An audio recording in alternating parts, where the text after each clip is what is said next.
Good afternoon and welcome to Rockwell Automation's Automation Fair here in Chicago. I'm joined with two esteemed colleagues here, Bill McGowan from Newmont and Rebecca Kowalski from Manpower Group. And I guess the two of you can introduce yourselves directly and what your roles are. Absolutely. So I'm Rebecca Kowalski and I lead the manufacturing sector for Manpower Group North America, and I'm also responsible for our research on role and skill evolution. I'm Bill McGowan. I'm the Executive Vice President of Human Resources for Newmont. Great. So earlier today we had an opportunity to meet with about 130 or so people in an intimate session talking about the mining and metals industry and learning about the growth and transformation that companies are going through as it relates to digital transformation.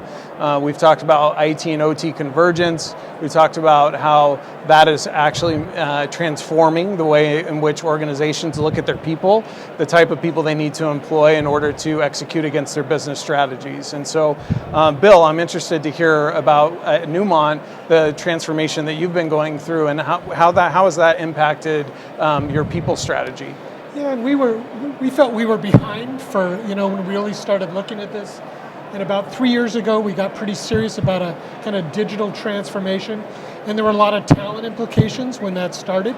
Do we have the right culture, the right leadership, the right policies and procedures to attract the next generation workforce, which Rebecca will tell us is the most educated and connected and sophisticated workforce ever to come out of the school. So we've got to get ourselves ready, and because it's a long-term journey to transform your culture. So we've got to start now on this journey. Yeah, and what is that cultural transformation? Where does that start?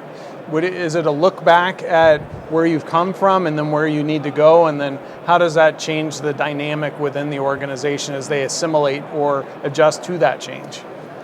I'm sure it's different for other companies. We were really looking forward. We did a lot of work on what Newmont would be like in 10 and 15 years from now, demographically, work shortages, leadership pipeline, et cetera, and what were the implications for that, and then put in elements of our human capital strategy to address those.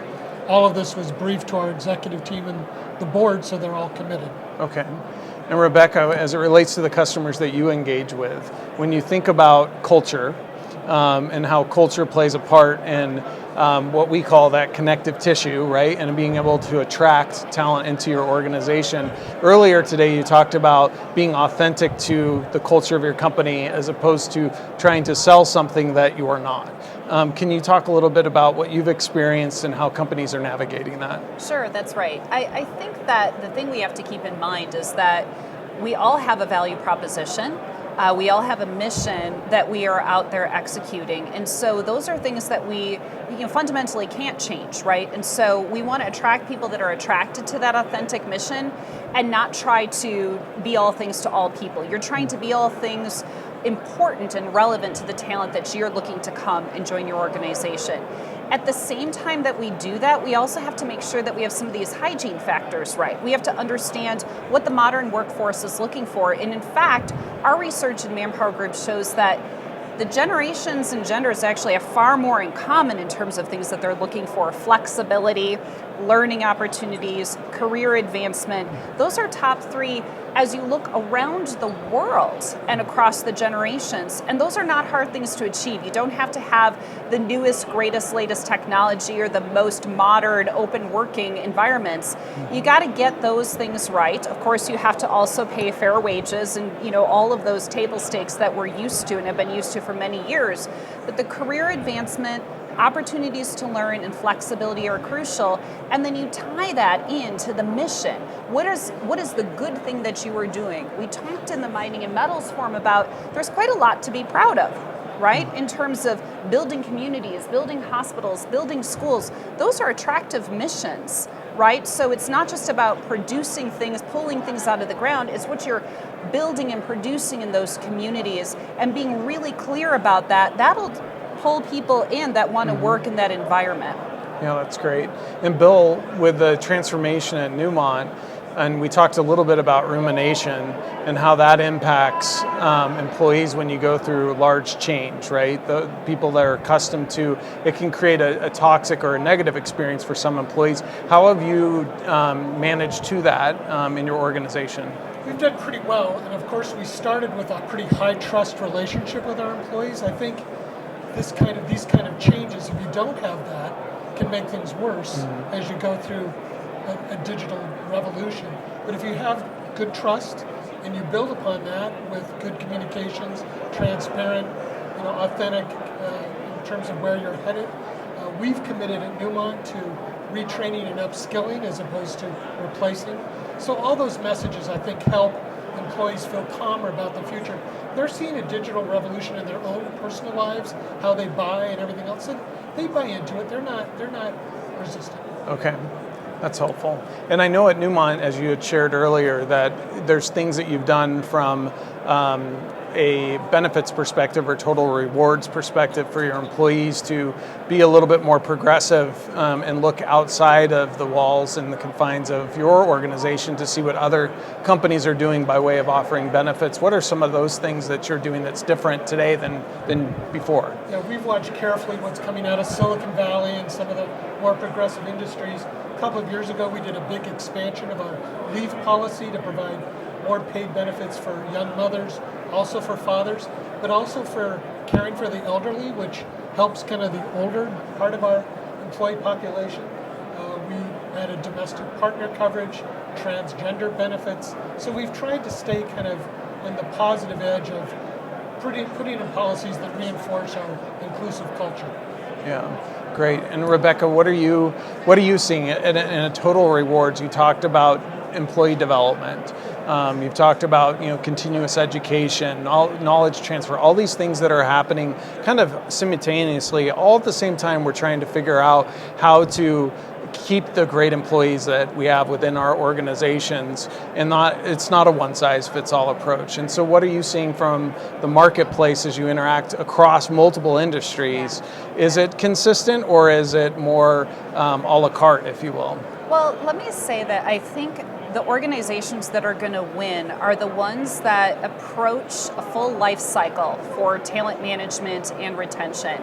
And that starts with the talent acquisition and really marketing to the talent, marketing that mission, marketing that culture, marketing those career advancement opportunities, marketing what we're about as an organization. The ones that'll really keep their edge are the ones that don't stop the marketing, right? Which you know very well, being in the talent acquisition game, that's tied very tightly to retention. And so when you think about what I've mentioned were some of the big things on people's mind, consider how often we stop marketing to talent, how often we get them in the door and we're not clear about, here's your roadmap, here's where you can go, and giving transparency, not just on things like pay, but transparency on, if you learn this, these are the careers that open up for you. And then from here, they open up into more career advancement opportunities. And never stop marketing the organization, its mission, and those career opportunities to individuals. We don't necessarily think of that as a benefit traditionally, but in fact, it's one of the biggest benefits that we offer is that we'll help you remain relevant and cutting edge going forward. And it really also ties back to trust, right? Because they've trusted part of that career contract with us, right? And we're talking about modernizing that. Trust, interestingly, is one of the key pillars for driving innovation in a more digital enterprise. And so it all connects in a very virtuous circle, and I think that's what you're going to see in terms of companies that pull away and keep that edge. Okay. And so a question for both of you, which is a topic that we lightly touched on in today's session, is really about the future workforce. And we know there's a gig economy that we're talking about, the way in which employees are looking, especially earlier in career employees are looking about the experiences they want are different based on age and time in corporate, if you will.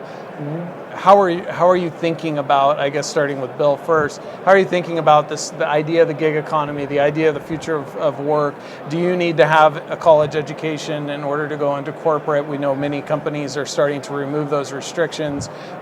It's a very big can of worms to open, but maybe just a few words on that. Well, you've got to go with what works for your organization, and we're in so many different countries. It's going to be different in some of the countries than in the United States or whatever.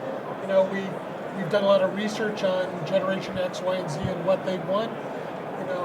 Some of the things we'll be able to deliver. We really are focused on an inclusive environment, that sort of thing.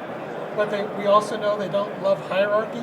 We're going to try to move more towards teams and to, where peer feedback is important as manager feedback, but we're still going to have a hierarchy, so we've got to work through that. You're absolutely right. We can't concentrate just on employees.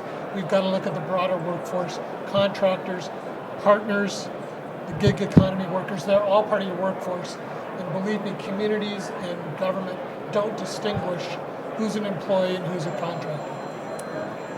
So those are all really great points, and a few things I'd like to just do. Level set, what you're really asking is, how do we widen this pool, right? Mm-hmm. Because we're already competing for very scarce talent, increasingly scarce talent, not just because there isn't a demographic dividend in most countries in which we operate, but there's also a shortage of rightly skilled talent, and the rules are changing. So skill sets are rapidly evolving. So what are the different ways we can get to the talent that we need to operate our business?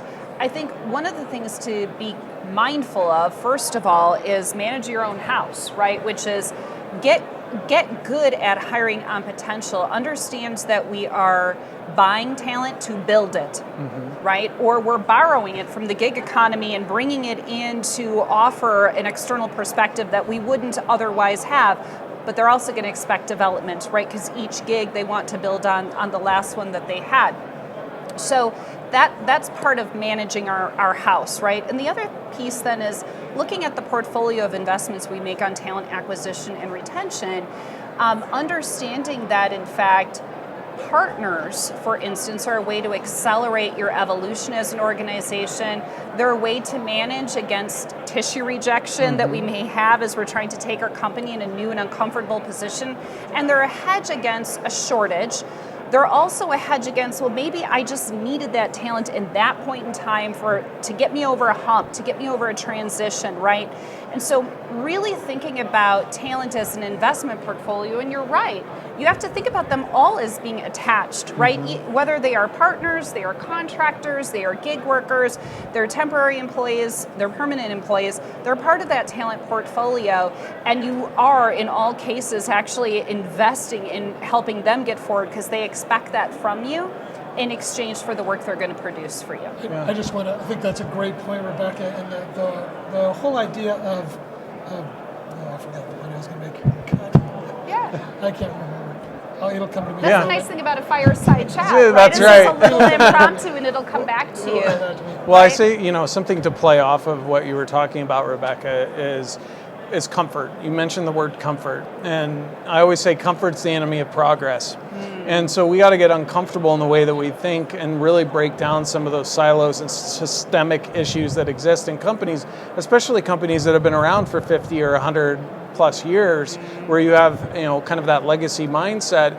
What we've witnessed at Rockwell Automation is people are very open to thinking differently, right? Pushing the needle, challenging the status quo, if you will, but that takes time and pressure.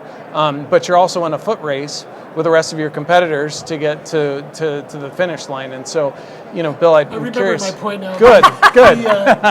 You need, there's going to be some work part of your workforce that you need for the digital revolution that you're not going to have a sufficient critical mass or ecosystem in your own company.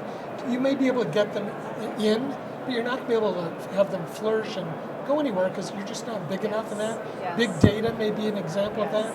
And it's going to be much more appropriate for a company, just like you said, Rebecca, to develop partnerships for that work. Develop some core capability, but you're going to need partnerships because you won't be able to satisfy all those technical needs just with internal employees. Yeah. Sorry, I forgot. No, it's actually a great connection to the point that Shane was making, right? Because that's an uncomfortable place, right? getting good at thinking about partners as part of an ecosystem that you're going to manage and connect to the output of your work, that's uncomfortable muscle tissue for a lot of people that are used to thinking about my team as a really conventional team, or my hierarchy is a really conventional hierarchy. And we know this from the research that we've been doing with Rockwell and that, Bill, you participated in, to look particularly in mining, but it's true in all sectors, that the ability, the competency to manage partner networks is going to become increasingly important. It's one of those interesting findings.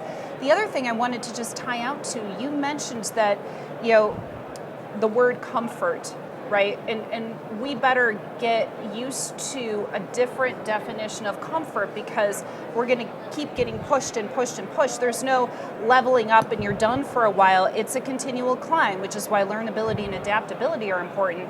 But it's also why it's important that we keep in mind that digital is not just technology. We're not just talking about workforce. We're talking about process. We're talking about decision-making frameworks. We're talking about leadership models.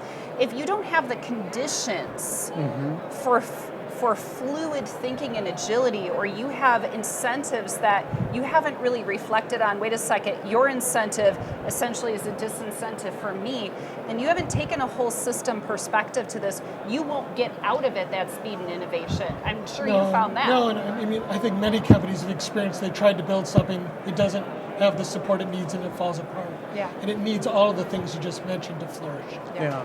And I think that's why we are talking a lot recently about Agile and making sure that we're using the same thing that our software developers are using from a Scrum perspective and leading their projects and their work in the same way that you do software development across all functions in the organization to help drive that constant innovation. But it all comes back to the points that you made, which is it is process, it is technology, it is people, it is decision-making authority, it's all of those things. And if one of those pieces is kind of like this, it can derail the ability to go quickly and be able to act quickly. And I think that's something that all companies are really focused on today. I think it's useful if we borrow a little bit from biology, right? You gave a great example of borrowing from a very technical process, and all of that can live inside of this container. We use the word evolution, but we haven't necessarily tied it back to the next logical extension of what's happening, which is we have to think about how systems, particularly the organizational model, evolves, and that it will keep adapting and reshaping and reframing. That's one of the things that's interesting about looking at digital from a network perspective, how things coalesce and they release and they move over here and create opportunity and release. That is not how organizations have been built, and it's not how they function. And I'm convinced that's the next edge, right? And so when we're through that big mountain of digital technology adoption, we won't remember there was ever a time that we didn't do that. But what we will remember is this need to continually adapt, contract, expand, and reshape. And we're not purpose-built for that right now. So these are lessons we need to learn now. Yeah. Well, I think that's a great point to end on. I think we could probably, the three of us, geek out a little bit more on all things talent related. But thank you for tuning in and listening to us. And if you have the opportunity, come down to Automation Fair.